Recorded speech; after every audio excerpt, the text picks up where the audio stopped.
बच्चों, आज की वीडियो में हम लोग पढ़ेंगे वेग समय ग्राफ। पिछले वीडियो में हमने स्थिति समय ग्राफ पढ़ा था और आज पढ़ेंगे वेग समय ग्राफ।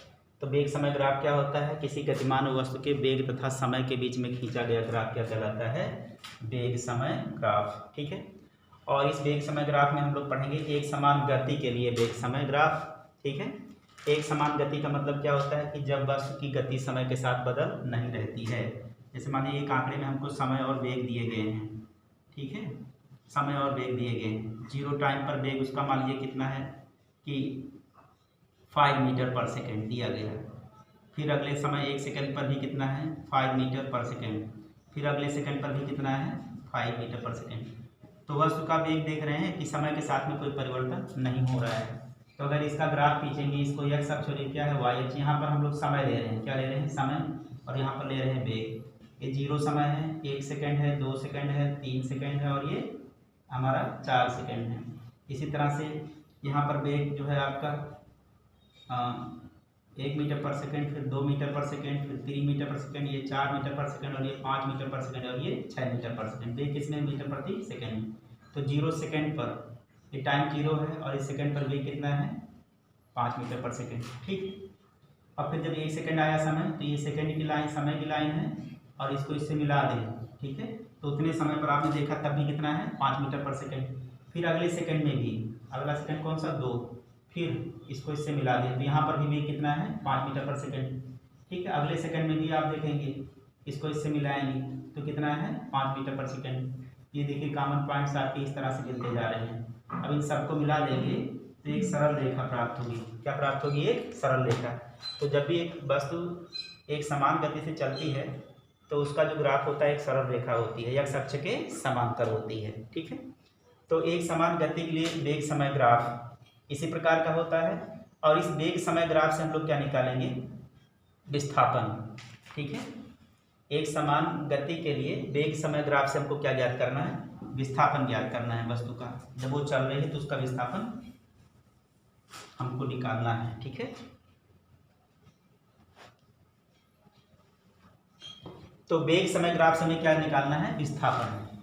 यहाँ पर लिख देते हैं वेग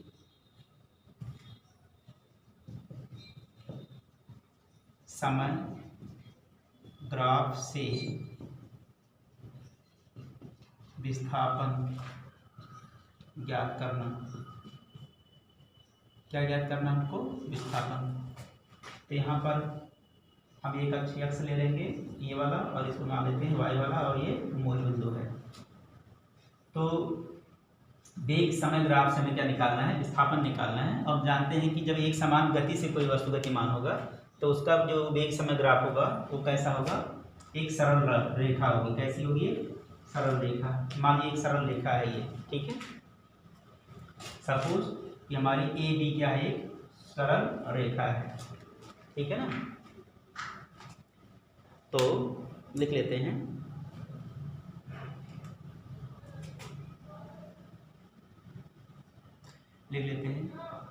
एक समान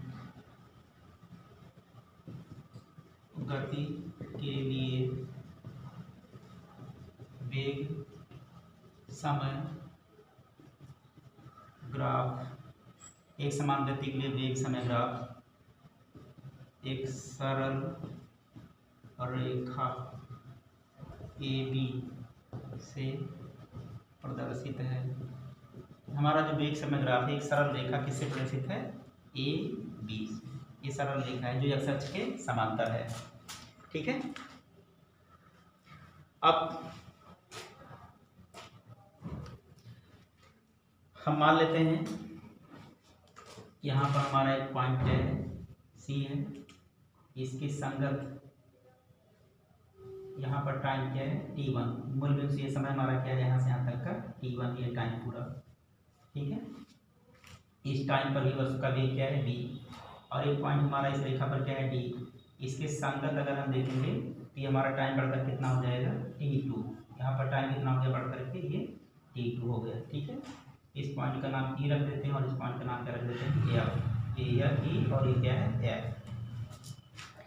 ठीक है। T1 व T2, T1 व T2 समय पर वस्तु का वेग v है। कितना है? वस्तु का वेग v है। जो हाइट देख रहे हैं ना, ये हाइट क्या बता रही है? वस्तु का वेग को बता रही है। इस वस्तु का वेग कितना है? यहाँ पर v है। ये हाइट कितनी है? v। हाइट ही क्या बताएगी? वेग बताएगी। हाइट 0 हो जाएगा तो वस्तु का वेग भी क्या हो जाएगा? 0 हो जाएगा। ठीक है, वाई अक्ष पर ये जो हाइट है ना, यही वेग बता रही है। ठीक है, वस्तु का वेग क्या है? v है। T1 व T2 समय पर वस्तु का वेग क्या है? v है। तथा अभी भी लिख दे रहे हैं, इसके संगत बिंदु, इसके संगत बिंदु C व D। वेग v है और इसके संगत बिंदु हमने जो लिख रखी वो C और D है। ठीक है,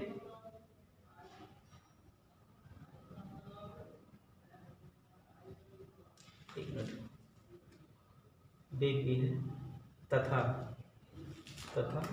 एक मिनट, इस तरह से वेग भी है तथा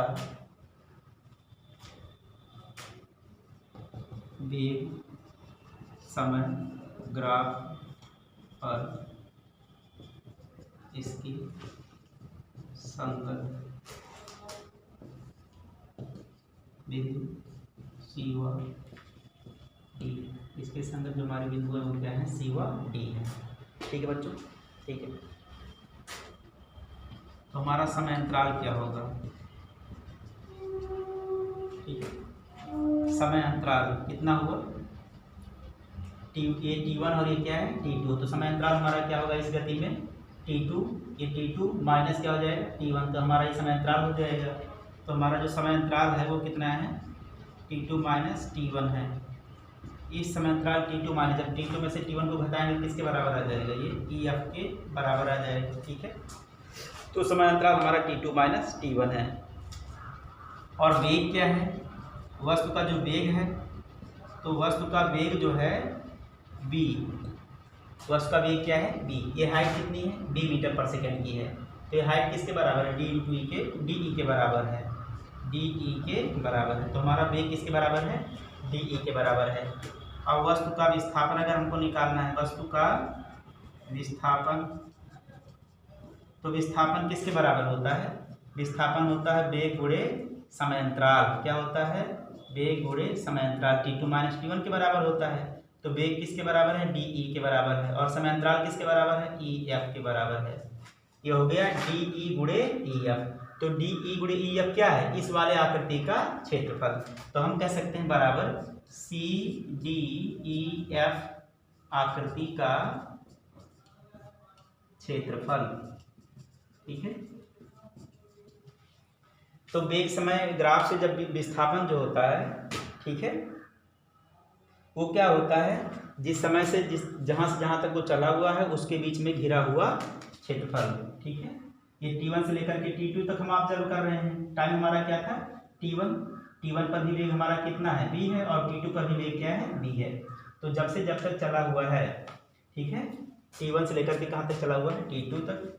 तो वो समय अंतराल हमारा किसके बराबर आता है? EF के बराबर आता है। और वेग क्या है? DE के बराबर आता है। इस कारण से विस्थापन क्या होगा? वेग गुणे समय अंतराल यानी कि आकृति का क्षेत्रफल।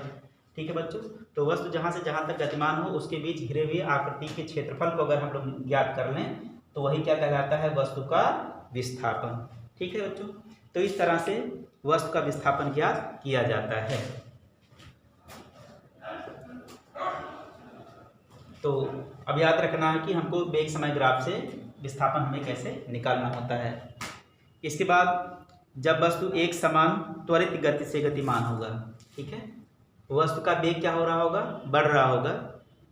एक समान दर से वस्तु का वेग बढ़ रहा होगा, तो उसका ग्राफ कैसा होगा? और उस ग्राफ से हम लोग क्या निकालेंगे? उस ग्राफ से भी हम लोग वस्तु का विस्थापन भी निकालेंगे और वस्तु का त्वरण निकालेंगे।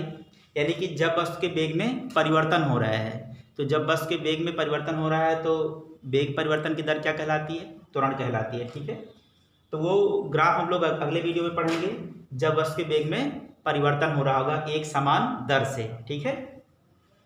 तो उसका ग्राफ हम लोग अगले वीडियो में, आज के वीडियो में हमने जो है एक समान गति के लिए वेग समय ग्राफ पढ़ा और इसमें सीखा कि जब एक समान गति से कोई वस्तु गतिशील होती है तो उसका जो ग्राफ होता है वो एक सरल रेखा होती है और एक्स अक्ष के समांतर होती है। और इस ग्राफ से अगर हमें विस्थापन ज्ञात करना है तो वस्तु जिस समय अंतराल में गतिमान है उसके बीच, ठीक है, उस आकृति का घिरा हुआ क्षेत्रफल उसका क्या कहलाता है, विस्थापन कहलाता है। ठीक है बच्चों, तो आज के वीडियो में इतना ही, धन्यवाद।